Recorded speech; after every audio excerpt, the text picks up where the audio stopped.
তো সেই চিন্তা করিয়ে এক সাটাম দিয়ে যাবো আপনাদের ধারে, পুরানের সাটামের মতো আর কি, আষাঢ়িয়ে সাটাম।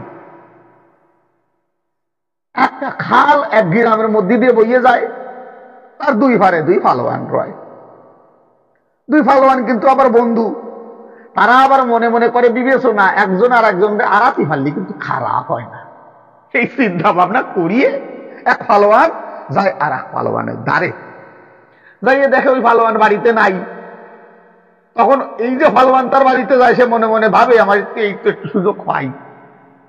তো ওই যে পালোয়ান, দুই পালোয়ান যেহেতু বন্ধু, তাই ওই এক পালোয়ান আর এক পালোয়ানের বাড়িতে গেলি পরে ওই পালোয়ানের বউ ডাক দিয়ে বলে তারে যে আপনি আইসেন যখন, দুটো খাওয়া দাওয়া করি যান। তা বলে হ্যাঁ খাওয়া দাওয়া তো করবো, আমরা নিতে তো নাই বাড়ি, তা যদি কটা সর্ষে দান তাহলে একটু স্যান করতে পারি। এখন ওই পালোয়ানের বউ মনে মনে ভাবছে তাই, যে সর্ষে দিয়ে স্যান করে এমন পালোয়ান তো দেখি নাই। এই চিন্তা করিয়ে ওটা শস্য আইনে দিছে তার দ্বারে। এখন এই পালোয়ান ওই পালোয়ানের বই ধারে সামনে ওই শস্য হাতে নিয়ে আঙুল দিয়ে প্রেসার দিয়ে তার দিয়ে তেল বার করিয়ে স্নান করিয়ে আইসে পালোয়ানের বই ধারে। পালোয়ানের বউ খাবার খ্যাতি দিয়ে মনে মনে চিন্তা করে তাই আমার পালোয়ানের গায়ে তো মনে হয় এমন শক্তি নাই, সে তো কোনোদিন শস্য এরকম পেশাই করিয়ে স্নান করে না, তেল মাহিয়ে বাড়ি আসুক আজকে কব। এই পালোয়ান খাওয়া দাওয়া করিয়ে চলে গেছে বাড়িতে সারিয়ে। আর এই পালোয়ান যখন এসছে ঘরে ফিরে, তার বউ ডাক দিয়ে কয়, শোনো মহাশয়, তুমি তো বড় পালোয়ান, তোমার বন্ধু আছে যা করিয়েছে আজকে, আমার কাছ থেকে দুধে শস্য চাইয়ে নিয়ে হাতে তা পেশাই করিয়ে তেল বানাইয়ে স্নান করিয়ে তারপরে দুধে খাইয়ে গেছে বাড়ি। বুঝতে পারো ওই যে পালোয়ান, তুমি তার সঙ্গে লড়াই করতে চাও, খবরদার। এই পালোয়ান তো মনে মনে চিন্তা করছে তাই, যে আমার বন্ধু তো একেবারে খারাপ কার্য করে যায়নি, আমিও যাবো ওর বোর ধারে, একটা বীরত্ব দেখায় আসবো তারে। এই চিন্তা করিয়ে এই পালোয়ান পরের দিন সকালবেলায় গেছে ওই পালোয়ানের বাড়ি, যাই দেখো ওই পালোয়ান বাড়ি নাই। ওই পালোয়ানের বউ ডাক দিয়ে কয়, একটু চা খাইয়ে যাও দাদা, আইসেন এই সময়। তাই আমি খাবো, একটু দাঁত মাইজে বই। এই কথা বলার পরে ছিল এক বট গাছ ওই রাস্তার ধারে, সেই ডের এক টান দিয়ে তুলে তাই দিয়ে দাঁত মাজে। আর পালোয়ানের বউ তাকায় দেখে, ওরে বাবা রে, এত বড় বট গাছ এক টানে তুলিয়ে তাই দিয়ে দাঁত মাজিয়ে তারপরে কুলি করে, ওরে ভগবান রে।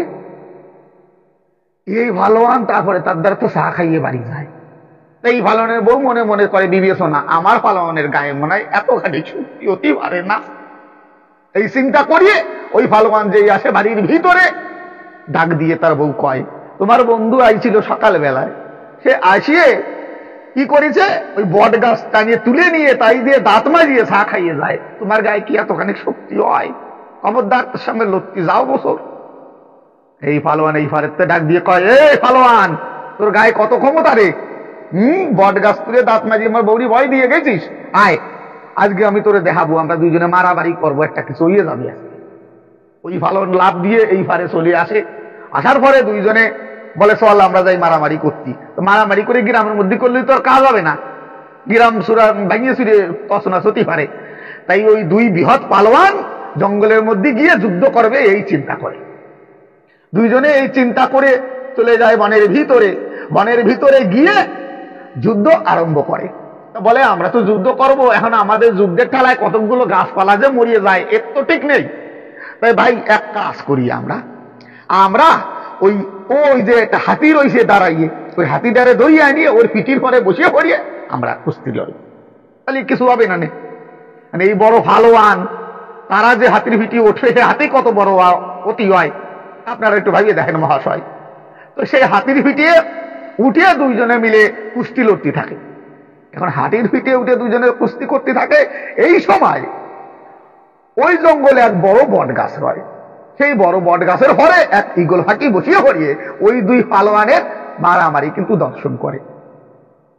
ঈগল ফাঁকি মনে মনে চিন্তা করে, তাই আজকে তিন শিকার একসাথে পাই, এ তো সারার উপায় নাই। তাই ঈগল পাখি ওই চিন্তা করিয়ে ঘপাক করে ছো মারিয়ে ওই তিন ডেরে একসাথে ধরিয়ে নিয়ে উড়িয়ে যায়।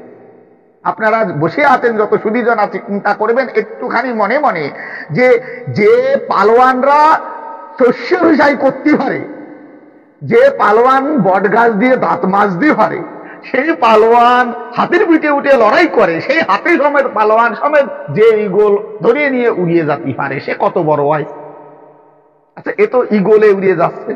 এখন অবন্তী নগরের ভিতরে এক রাজকন্যা তার ছাদের ঘরে দাঁড়াইয়ে উপরে আকাশ দেখতেছে। রাজকন্যাটা কন্যা, একেবারে ছোট বাচ্চা। এখন তাকায় পরে আকাশ দেখছে যে সময়, এই সময় ইগল ফাঁকি তার উপর দিয়ে উড়িয়ে যায়। এখন ইগল ফাঁকি মেলা দূরে উড়িয়ে যাতে যাতে ওর পা অবাস হয়ে যাইয়ে হাতে পাত থেকে খুলে পড়িয়ে গেছে ওই হাতি সমেত ফালোয়ান দুটি। ফালোয়ান দুটি তো ঠিক হয়নি যে ওকে ইগলে নিয়ে যায়। এই সময় ওরা ওই হাতির পিঠে উঠে মারামারি কিন্তু করতে তালে আসে। রাজকন্যা উপরে তো তাকায় দেখছিল। রাজকন্যা তাকায় দেখতে লাগলি ওই ফালোয়ান আর হাতি সমেত রাজকন্যা চোখের মধ্যে পড়ে, পড়িয়ে তা যায় আড়াইয়ে। রাজকন্যা দৌড়ে এসে তার বাবারে ডাক দিয়ে কয়, বাবা দেখো দিন আমার চোখে পড়িছে কি এই সময়। তাড়াতাড়ি তার বাবা খুঁজে খাইজে দেখার পরে দেখে চোখের মধ্যে নাই কিছু, এ তো আমরা খুঁজে পাই না রে। তাই মনে মনে করেছে বিবেচনা, মাইয়ের চোখে কি ঢুকিছে এ তো বার করতে হবে, এ রাখলে তো ভালো কাজ হয় না। তাই এই চিন্তা করিয়ে গ্রামে খবর দিয়ে 12 জন জাল টানা জালিয়ে ডাকিয়ে নিয়ে আসে। গগা জাল তো আপনারা প্রত্যেকে চেনেন, সেই গগা জাল, 3 গাছি গগা জাল 12 জন জালিয়ে দিয়ে নামাই দিছে মাইয়ের চোখের ভিতরে।